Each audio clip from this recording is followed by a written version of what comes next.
Hey people, what's going on? Okay, so I'll make a video. It gets like that sometimes where I'll put some music in the background here. Softly, this is stuff I've been working on in the background. Enjoyed doing the contest, and then kind of the aftermath was to just, chill for a while. Sometimes it's nice to not make a video. I do have a new item to talk about and review, though. I can go ahead and review it now. I have made friends through the internet with a lot of people and musicians, and one is a fellow named Amandus Schaap from Copenhagen in the Netherlands. And we've never met, but he has a project that he calls Equal Stones. And maybe about a year ago, I received an album from him. I think it's called Transgressions, and I reviewed it. Really like it. And he sent me his latest album, Hands of a Murderer, Equal Stones. So I can talk about this a little bit. He's an ambient artist. This is very personal, and it's pretty intense. I would endeavor to play some of it for you, but I just don't think I can. I know I can play you my music. I'm gonna turn mine down a little bit more so I can concentrate better. But I received this over the weekend. I've been recording this weekend. I have some new things coming out next year with some people somehow. But when we were done, I put this on, and this is the title of this album. It seems appropriate. It's instrumental and ambient, and like at first glance, it can seem like it's really gorgeous and lush, but actually, it's dark. It's beautiful, but there's a darkness, and creepy isn't the right word. It's ambient and it flows, and yet there's an edge to this, which I think is intriguing. But not in an obvious way, because it moves like that. It's just awesome. Really, I love it. I do. And he works with Benoit Poulard, who's another musician I don't know personally, but whose music I like. I'm curious how that collaboration came together. Sort of just talking as it comes to my mind. When Amandus got his first pressings of this back, he had originally had this pressed on kind of a smoky vinyl, but he was unhappy with the pressing. It was too noisy for him. I can relate. The last colored vinyl thing I did, I wasn't pleased with, but I was going to have to pay to get it redone. He was in a position where he could afford to do so, so he had it repressed on black vinyl. It's 180 gram vinyl, if not more. One of those pressing plants over in either England or Germany, where they do a superb job. It's just, it's a platter. I love putting on platters, and you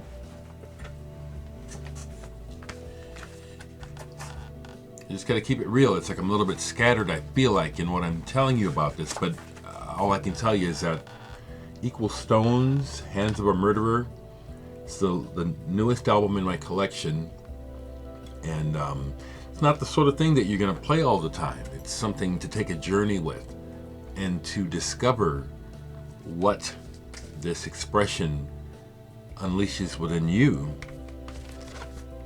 I like it. Thank you, Amandus. I'll point your direction to the video so you can check out my review.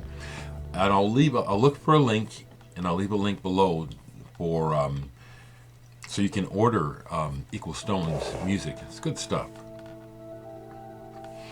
The other things that I can share musically is that thanks to the kindness again of a friend of mine, my old bass player actually, from my Dereck Higgins band, He gave me a ticket to see Todd Rundgren.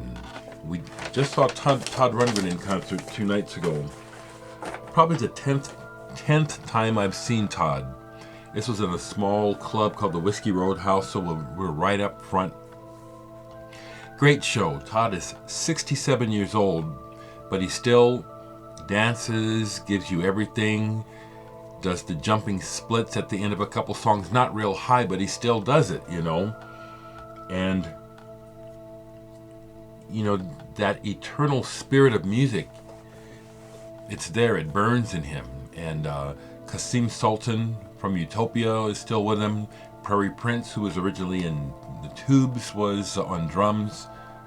Good band. These guys have been with him for a while. With that in mind, I had pulled out last night and a couple nights before some Todd Rundgren related stuff. So here's Naz, the very first album he made. This is a Rhino reissue. I used to have an original of this, but it was really beat. It was given to me and really scratched, and I don't know what happened to it actually.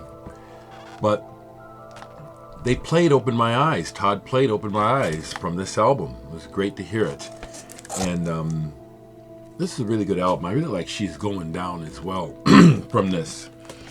And I had it out just because I was thinking about it. I haven't played it. Naz 3. This is an original copy of the third Naz album. And there's Todd looking like a like a teen still, even though he was in his 20s probably at the time of this. I also pulled and actually listened to most of this. If I didn't put it back, and if I did, I'm going to pull it because I want to. Did I put it away? It was a bootleg I have of Todd. It should be right here. Should be able to find it real quick. Yeah, there it is. Yeah. I consider Todd Rundgren one of the giants of music. He, to this day, is still more of a cult artist who had a couple of big hits, Hello, It's Me, and a couple others, Bang on the Drum.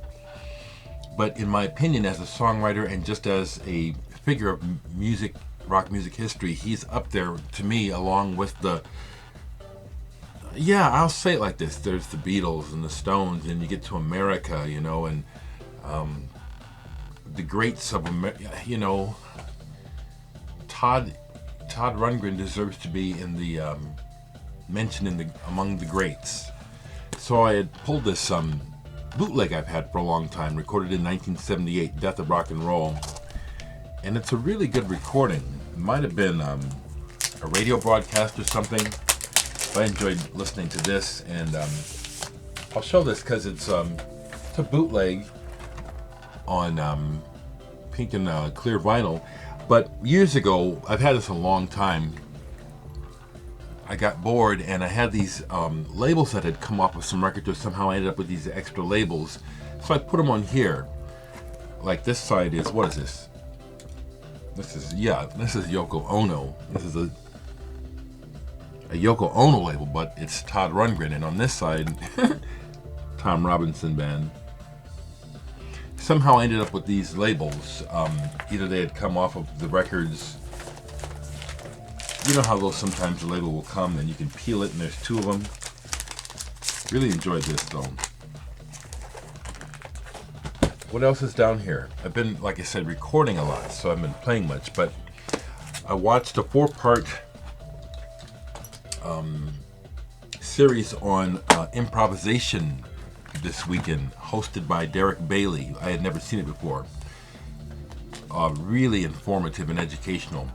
And Max Eastley was featured in there, so I pulled this out to listen to some Max Eastley, who was known for sculptures that he uses musically and improvisationally. And some of those are actually featured on this side here. It's really good. That's what I listened to today, was the Max Eastley side. By the way, this music that I have up right now, I went ahead and uploaded this today on my SoundCloud page, Keeper. I've just really been enjoying this track. It's like background music or music for traveling. And you know, there could be a foreground vocal or instrument, you know, some sort of central focus that isn't there, and yet I still really enjoy the track, so I went ahead and uploaded it, and hopefully some of you folks can enjoy it too. I'll turn up just a little bit so you can hear.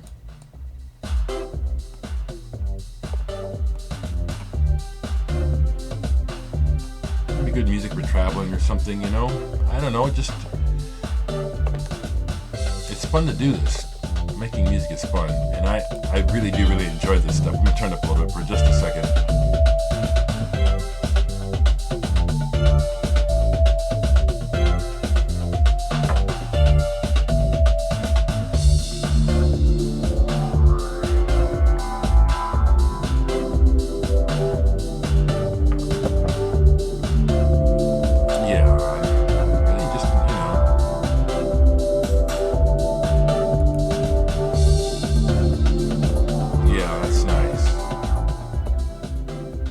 What else is in down here? This is an album that I was able to purchase this year. It's a reissue. Besoms Rizé Pole or Pole. This is a delightful electronic album from late 70s, I believe 78, 79. The original was a double album. I used to own it. It's really collectible now. This is just really just a wonderful outing where they captured just a unique, this is unique sounding, electronic mostly. Really, I'm at pains to describe it further. It's well worth finding out about though. Besoms Rizé Pole.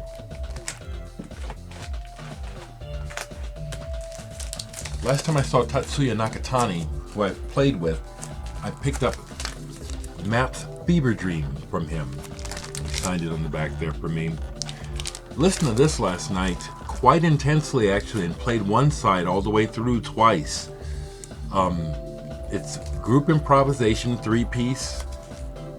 Incredible work. Mary Halverson on guitar. Oh my goodness, this woman.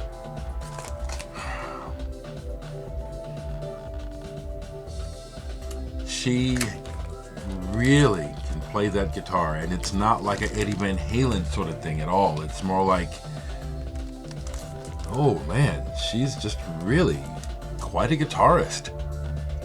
And Tatsuya Nakatani on percussion, dynamic. And what Ruben Radding, who I don't know much about, on bass. This is wonderful. It's a double album with one side etched, so it's a nice item as well. Another album that I had gotten earlier this year, that's a reissue that I played again last couple days. Buddhas of Golden Light, Pekka Airaksinen. Apparently he was in a controversial band from Finland back in the day. But this is, he made a series of recordings dedicated to each of the 1,000 Buddhas. Apparently he was or is a Buddhist. But this is somewhere between Electric Miles Davis, After Bitches Brew, and like Wolfgang Downer. This is just really unique, but spiky and edgy and flowing at the same time. It's intense. Man, this is good. Real good. And then I'll stop with these, because a few nights ago I had a friend stop by. We just visited for a short time, but we were in a musical mode, so we played some old favorites. Deep Purple in Rock, Speed King, oh my goodness. One of the greats, truly one of the great bands of all time. And then there's no denying this album, Electric Ladyland by Jimi Hendrix. To this day, I can listen to it and be inspired and just be in awe again of just the raw expression going on with this man and the people he played with, including Buddy Miles from Omaha, who I vaguely knew and my family knew. This is always a fantastic album.